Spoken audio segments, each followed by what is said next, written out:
Beaucoup, Madame la Ministre. La parole est à présent à Madame Karine Lebon pour le groupe GDR. Merci Madame la Présidente. Monsieur le ministre de la fonction publique, en ce moment même, à 2 pas de notre hémicycle, des centaines de défenseurs du service public sont venus porter la colère de tout un pays, stupéfait par vos annonces désastreuses.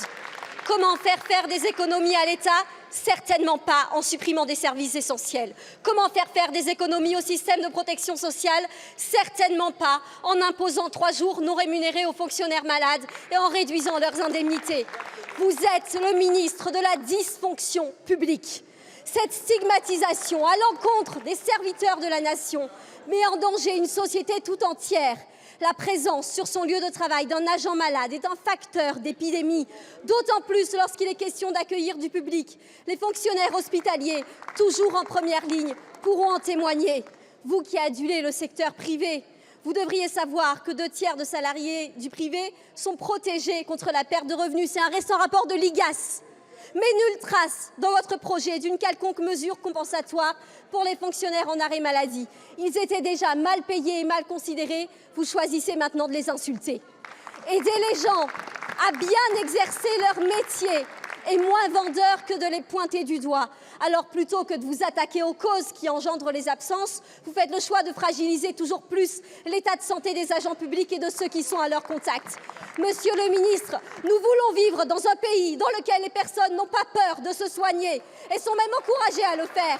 Mais plus vos amis d'extrême droite vous applaudissent, plus votre gouvernement tombe dans la surenchère la plus crasse. Après votre loi immonde visant à mettre à la rue les personnes les plus précaires, vous vous parez une nouvelle fois de votre plus beau costume de démolisseur public, avec, à la fin, une fois de plus, les Français comme seules victimes. Quelle est la prochaine étape? Les agents publics sont votre cible, dont acte. Eh bien, monsieur le ministre, merci de bien vouloir nous indiquer à quelle échéance vous prévoyez l'euthanasie de ces faits. Merci beaucoup, Madame la députée. La parole est à Monsieur Guillaume Kasbarian, ministre en charge de la fonction publique. Merci, Madame la Présidente, Mesdames, Messieurs les députés, Madame la députée Lebon. Je suis le ministre de la fonction publique, je défends le service public, je défends la fonction publique, je défends les agents publics dans notre pays. Arrêtez d'insinuer l'inverse.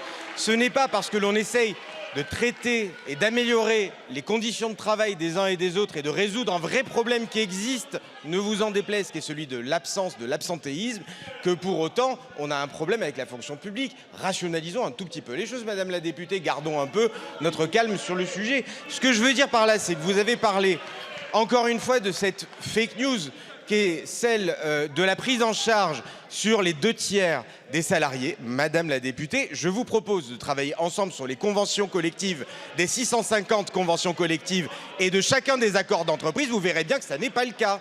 Donc regardons les choses à plat. Non, dans le privé, tout n'est pas pris en charge. Les 3 jours de carence ne sont pas pris en charge et on est à 90% au maximum quand il y a une prise en charge.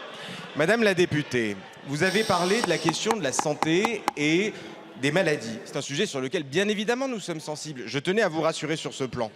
La question des affections longue durée, des accidents de service, de l'invalidité, des maladies graves, des affections liées à la grossesse, des affections de type Parkinson, infection cardiaque, AVC, tuberculose, puisque vous avez parlé aussi des sujets de contamination. Tous ces sujets-là sont exclus de la réforme que nous proposons. En réalité, rien ne changera pour des agents qui sont dans cette situation-là et sur lesquels les règles seront exactement les mêmes. Vous voyez bien qu'on fait la part des choses, qu'on prend des décisions qui sont mesurées et qui visent là encore à un rapprochement le plus possible de règles qui existent pour des millions de salariés, Madame la députée, et que des millions de salariés dans notre pays vivent au quotidien. Elles ne sont absolument pas scandaleuses. Elles visent à mettre un petit peu plus d'égalité et à répondre à une problématique très réelle que manifestement vous semblez nier. Merci, Madame la Présidente.